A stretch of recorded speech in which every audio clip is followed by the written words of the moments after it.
Hai, melanjutkan lagi seri 7 hal tentang One Piece. Di kesempatan kali ini gue mau bahas tentang Nico Robin. Kita mulai 7 hal yang mungkin belum lo tahu tentang Nico Robin. Yang pertama, Robin itu tua. Iya, udah tua dia tuh. Robin lahir tanggal 6 Februari yang sekarang berusia 30 tahun setelah time skip. Penetapan ulang tahun Robin ini dibahas di SBS volume 25. Ketika itu ada fans yang menyarankan ulang tahun Robin tanggal 6 Februari. Dan Oda Sensei mengiyakannya karena diambil dari suku kata pertama Nico Robin, yaitu Ni dan Ro. Ni berarti 2 dan Ro berarti 6. Jadi bulan 2 tanggal 6. Ulang tahun Nico Robin ini juga bersamaan dengan ibunya Nico Olivia yang sama-sama berulang tahun tanggal 6 Februari. Di usianya yang ke-30 tahun ini menjadikan Robin anggota tertua nomor 3 di kru bajak laut topi jerami setelah Brook yang 90 tahun dan Frankie yang 36 tahun. Karena kemarin Jinbe memperkenalkan diri dan resmi masuk jadi anggota bajak laut topi jerami, Robin jadi anggota tertua nomor 4. Yang kedua, Robin itu punya postur tubuh yang tinggi.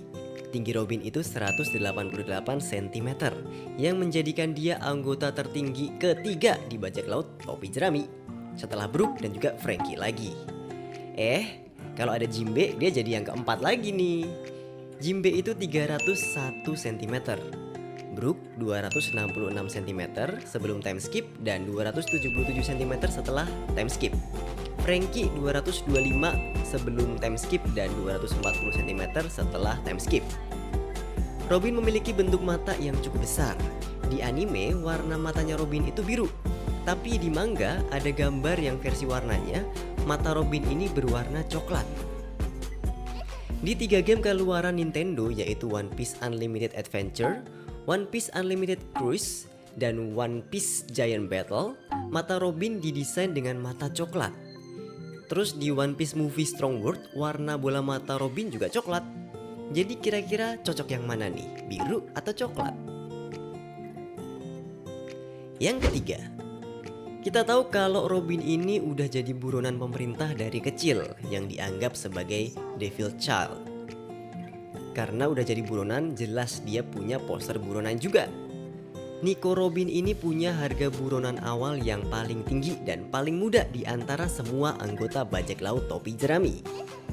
Di chapter 398 pertama kali disebutkan harga buronan Nico Robin ini di usianya yang masih 8 tahun, dia sudah dihargai sebesar 79 juta berry.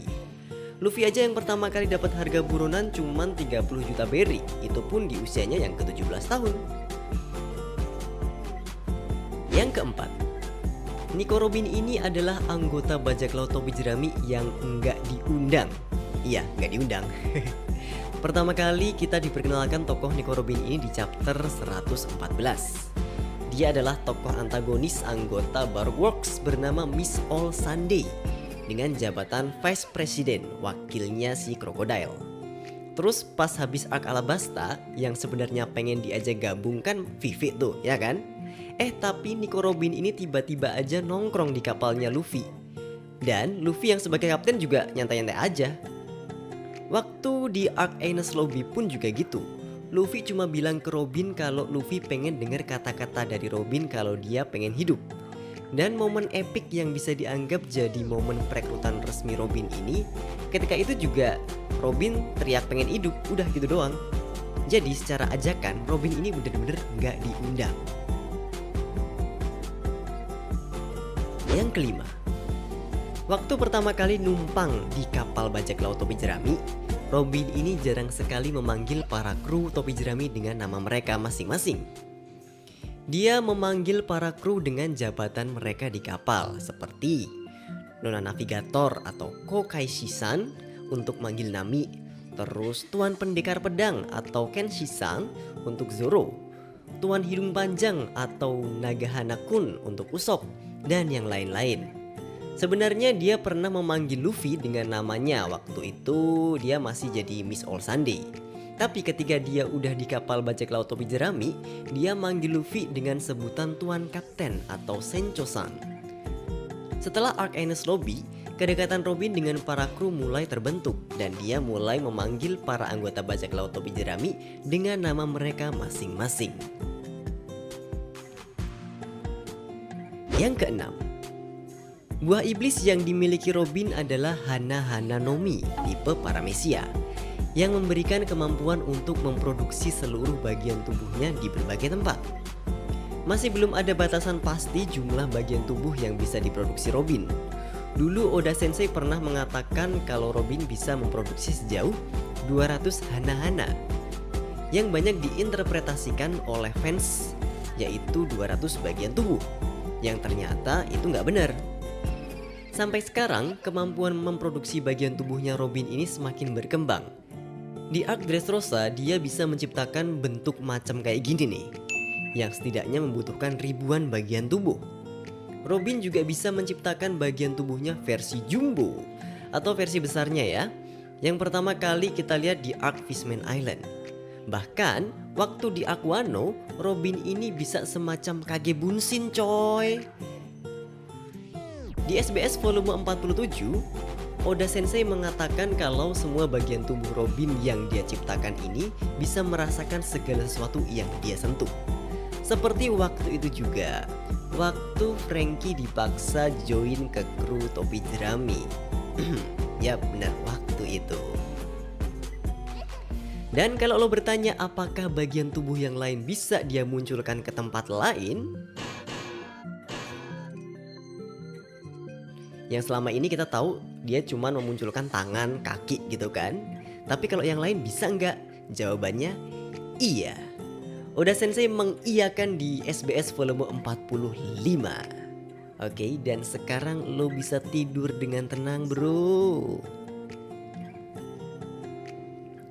Yang ketujuh, sebagai seorang arkeologis, Robin ini jelas berwawasan luas dan petualangannya juga udah cukup jauh. Sebelum jadi member bajak laut topi jerami, dia udah mengunjungi berbagai tempat dan bertemu banyak orang. Kalau dilihat dari orang-orang yang dia kenal dan dia pernah temui, Robin ini kenal sama 3 orang penyandang gelar D. Kenal di sini berarti secara personal ya, bukan cuman sekedar tahu aja. Yang pertama ada Jaguar de Saul. Dia ini seorang angkatan laut yang menyelamatkan Robin waktu di Ohara, yang juga temannya si Aokiji. Terus ada Monkey D. Luffy, kapten bajak laut topi jerami, dan juga Monkey D. Dragon, ayah dari Luffy, yang dia kenal waktu time skip 2 tahun di Revolutionary Army. Ada satu lagi sebenarnya, yaitu Trafalgar de Waterloo. Cuma gak banyak orang yang tahu nama panjang Law itu ternyata menyandang gelar D.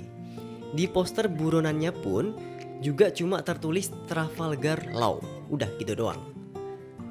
Gimana jadinya ya kalau nanti gelar D-nya itu ketahuan pemerintah? Oke, itu tadi 7 hal yang mungkin belum lo tahu tentang Nico Robin. Oh iya, di momen-momen sekarang ini tetap jaga kesehatan ya teman-teman ya.